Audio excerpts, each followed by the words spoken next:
राजस्थान के अरावली पर्वत श्रृंखलाओं के पास में 1850 फीट के ऊंचाई पर स्थित ये है मेवाड़ साम्राज्य की राजधानी चित्तौड़गढ़ किला, जो कि त्याग, बलिदान और अपनी शक्ति और भक्ति का प्रतीक है। क्योंकि बलिदान में महारानी पद्मिनी ने किले के इसी जौहर कुंड में अपने 16,000 दासियों के साथ में मेवाड़ का गौरव और सम्मान बचाने के लिए जलते हुए अग्नि में कूदकर जौहर किया था। और शक्ति का प्रतीक है महाराणा प्रताप जी। उनका बचपन इसी किले के माटी में पला बड़ा था। और भक्ति का प्रतीक है मीराबाई। इसी जगह पर मीराबाई को जहर दिया गया था, जो कि अमृत में बदल गया था। इस तरह के अद्भुत इतिहास और इस किले के कला और संस्कृति और सुंदरता को देखते हुए इसे गढ़ में सब चित्तौड़गढ़, बाकी सब गढ़ैया इस तरह से संबोधित किया जाता है। तो चलिए भारत और एशिया का सबसे बड़े किलों में से एक इस चित्तौड़गढ़ किले का हम ऐतिहासिक भ्रमण करते हैं।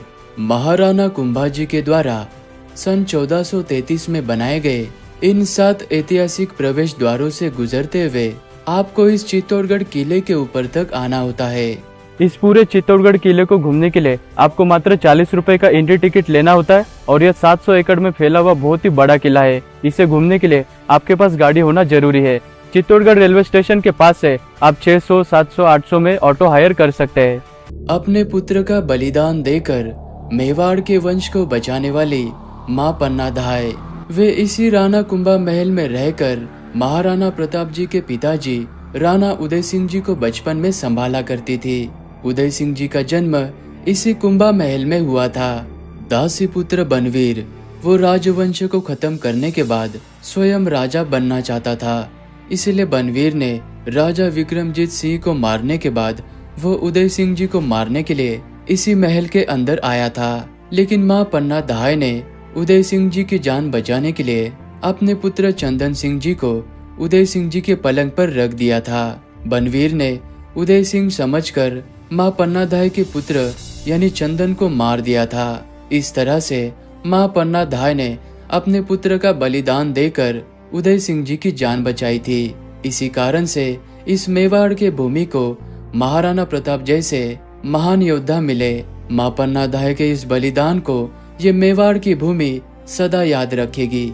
और राणा कुंभा महल के इसी हिस्से में 50 किलो सोने से बनाई गई सूरज देवता की प्रतिमा हुआ करती थी। और बापा रावल से लेके राणा उदय सिंह तक 700 से 800 सालों तक सभी मेवाड़ के महान राजा इसी बड़े से महल में रहा करते थे। 90 लाख चांदी के सिक्के खर्च करके बनाया गया ये है विजय स्तंभ यानी कि टावर ऑफ विक्ट्री।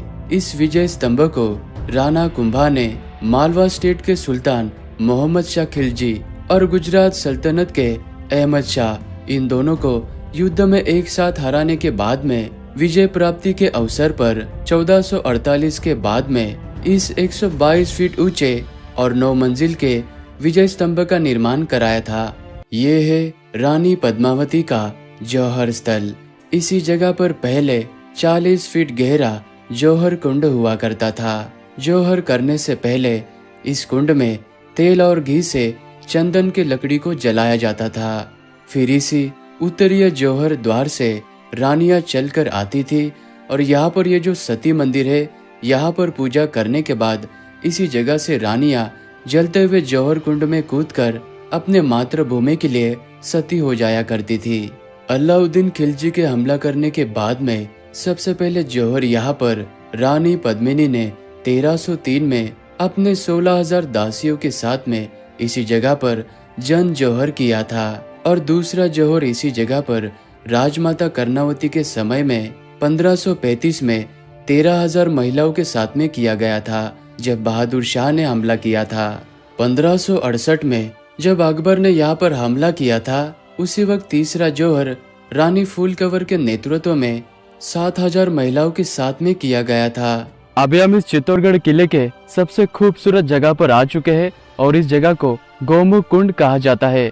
और इस गोमुख कुंड का पानी 12 महीने यहाँ पर रहता है और सामने ही मंदिर भी है। रानी पद्मिनी और उनके बाद में सभी राजवंश की रानियां और पटरानियां अपने कुंभा महल के अंदर बने हुए इस 1 किलोमीटर लंबे खुफिया सुरंग के जरिए इस 1200 साल पुराने गोमुख कुंड तक आया करती थी और इसी गोमुख कुंड में स्नान आदि करने के बाद वे भगवान शिव जी की पूजा पाठ किया करते थे। और पर्दा प्रथा और सुरक्षा के कारणों से सभी रानियां उसी खुफिया सुरंग के जरिए वापस महल में जाया करती थी और उस सुरंग को अभी एएसआई ने पूरी तरह से बंद कर दिया है। चित्तौड़गढ़ दुर्ग के सबसे पुराने इस कुंभश्याम मंदिर के पास में ही संत मीराबाई का ये मंदिर स्थित है। इसी मंदिर के भीतर संत मीराबाई भक्ति में लीन होकर अपने गिरिधर गोपाल यानी भगवान श्री कृष्ण जी की पूजा पाठ किया करती थी और इसी स्थान पर संत मीराबाई को जहर का प्याला पीने के लिए दिया गया था और भगवान श्री कृष्ण जी के भक्ति के स्वरूप में वो जहर का प्याला अमृत में बदल गया था।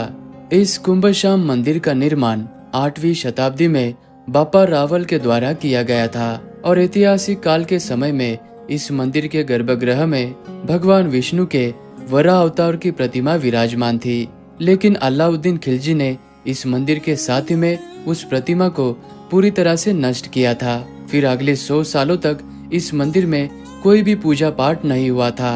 फिर महाराणा कुंभा ने 1433 में इस मंदिर का पुनः निर्माण करा के इस मंदिर के गर्भगृह में राधा कृष्ण और बलराम जी को विराजित किया था। रानी पद्मावती का इस चित्तौड़गढ़ किले में बनाया गया ये है सबसे खूबसूरत महल, जिसे पद्मिनी पैलेस कहा जाता है। राणा रतन सिंह जी की रानी रानी पद्मिनी अत्यंत सुंदरी, परिशुद्ध, चतुर एवं पराक्रमी थी और खास रानी पद्मावती के लिए यहाँ पर समर और विंटर पैलेस का निर्माण कराया गया था। गर्मी के मौसम के 4 महीने रानी पद्मावती अपने दासियों और सहेलियों के साथ में इसी पानी के बीच में बनाए गए पैलेस के अंदर अपना ज्यादा वक्त बिताया करती थी और कहा जाता है कि अलाउद्दीन खिलजी को इसी जगह पर रानी पद्मावती को दिखाया गया था, लेकिन रानी पद्मिनी को उनके इस जल महल के प्रवेश द्वार पर बैठाया गया था और उनका प्रतिबिंब जो पानी के ऊपर गिर रहा था वो रिफ्लेक्ट होकर यहाँ पर लगे शीशों के ऊपर दिख रहा था। तो अलाउद्दीन खिलजी को रानी पद्मिनी को सीधी तौर पर ना दिखाते हुए उनका प्रतिबिंब यानी कि उनकी परछाई दिखाई गई थी। ये कहानी हमें यहाँ के गाइड साहब ने बताई और उन्होंने ये भी बताया कि इसी जगह पर रानी के दासियों को रहने के लिए सर्वेंट क्वार्टर थे। ऐतिहासिक दृष्टिकोण से अति महत्वपूर्ण ये है सूरजपोल प्रवेश द्वार। इसी सूरजपोल द्वार से राणा रतन सिंह और अलाउद्दीन खिलजी दोनों भी एक साथ में नीचे की ओर गए थे और 7वें प्रवेश द्वार तक जाते ही अलाउद्दीन खिलजी ने धोखे से राणा रतन सिंह जी को अपने सैनिकों के द्वारा पकड़कर उन्हें कैद कर दिया था और ऐतिहासिक काल के समय में ये किले का अगला हिस्सा हुआ करता था। सामने की तरफ ये जो कई किलोमीटर तक फैला हुआ मैदान है, इसी खुले मैदान में चित्तौड़गढ़ किले के अधिकतम युद्ध हुए थे। 8 महीने की लंबी घेराबंदी करने के बाद अलाउद्दीन खिलजी ने 1303 में इसी खुले मैदान में राणा रतन सिंह जी के साथ में युद्ध किया था और अलाउद्दीन खिलजी ये युद्ध जीत जाने के बाद वो इसी सूरजपोल प्रवेश द्वार से किले के अंदर आया था। फिर उसने इस किले को अपने बेटे खेजर खान को सौंप दिया था और इस किले का नाम खिजराबाद रख दिया था और अगले 10 वर्षों तक उसने इस किले पर राज किया और इस किले के सभी मंदिरों और महलों को पूरी तरह से नष्ट कर दिया था। और सामने आपको ये 7 मंजिल ऊंचा जो कीर्ति स्तंभ नजर आ रहा है, इस कीर्ति स्तंभ को 11वीं शताब्दी में पहली बार बनाया गया था और इसी कीर्ति स्तंभ से प्रेरणा लेते हुए राणा कुंभा ने इस विजय स्तंभ का निर्माण कराया था और इसी कीर्ति स्तंभ के पास में ये दिगंबर जैन मंदिर भी है और ये कीर्ति स्तंभ भी जैन धर्म के पहले तीर्थंकर भगवान आदिनाथ जी को समर्पित है। राणा रतन सिंह द्वितीय का ये खूबसूरत महल रत्नेश्वर तालाब के पास में बने हुए इस महल को राणा सांगा के बेटे राजा रतन सिंह द्वितीय के द्वारा 16वीं शताब्दी में बनाया गया था। 1528 से लेके 1531 तक राणा रतन सिंह मेवाड़ के बहुत ही कम समय के लिए राजा रहे, क्योंकि 1531 में एक युद्ध के दरमियान उनकी मृत्यु हो गई थी।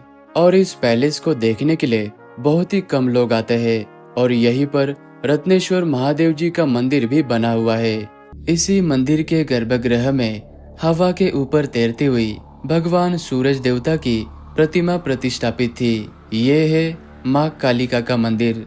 ऐतिहासिक काल में ये मंदिर सूर्यवंशी राज परिवारों का सूर्य मंदिर हुआ करता था, लेकिन अलाउद्दीन खिलजी ने जब यहाँ पर हमला किया तो उसने इस मंदिर को पूरी तरह से नष्ट कर दिया था। फिर 1313 में इस चित्तौड़गढ़ किले को राजा हमीर सिंह ने अपने कब्जे में लिया और वे माँ कालिका के परम भक्त थे, तो उन्होंने 26 जनवरी 1313 में अष्टमी के दिन माँ कालिका के प्रतिमा को प्रतिष्ठापित किया। 5वीं शताब्दी में चित्रांगन मौर्यों के द्वारा बनाया गया ये है अद्भुतनाथ शिवजी का मंदिर। इस खाली पहाड़ी को देखकर इस चित्तौड़गढ़ किले में सबसे पहले चित्रांगन मौर्य साम्राज्य आया था। फिर वे यहाँ पर 225 साल तक उन्होंने राज किया और उसके बाद में यहाँ पर बापा रावल आए थे। तो इस किले के ऊपर आपको मौर्यन साम्राज्य के समय का एक ऐतिहासिक झलक देखने को मिलती है। मेवाड़ के राणा उदय सिंह जब इस चित्तौड़गढ़ से जा रहे थे, उस वक्त उन्होंने इस चित्तौड़गढ़ दुर्ग को अपने सेनापति जयमल और पत्ता को सौंप दिया था। वे दोनों भी इसी महल में रहा करते थे, जिसे जयमल और पत्ता की हवेली कहा जाता है। ये वही महान योद्धा है जब 1567 में अकबर ने चित्तौड़ दुर्ग पर हमला किया था। उस वक्त जयमल जी राठौड़ के पैरों में बारूद फटने के कारण वे ठीक से युद्ध नहीं कर पा रहे थे, तो जयमल जी राठौड़ कल्ला जी राठौड़ के कंधों पर बैठकर युद्ध भूमि में लड़ रहे थे और ये युद्ध 7 से 8 महीनों तक चला था। फिर बाद में इसी भैरवपोल प्रवेश द्वार के पास में 1568 में जयमल जी राठौड़ और कल्ला जी राठौड़ अपने मातृभूमि के लिए लड़ते लड़ते वीर गति को प्राप्त हुए। उनके याद में यहाँ पर यह स्मारक बनाए गए हैं। 10वीं शताब्दी में बनाया गया ये खूबसूरत सा श्वेतांबर जैन मंदिर।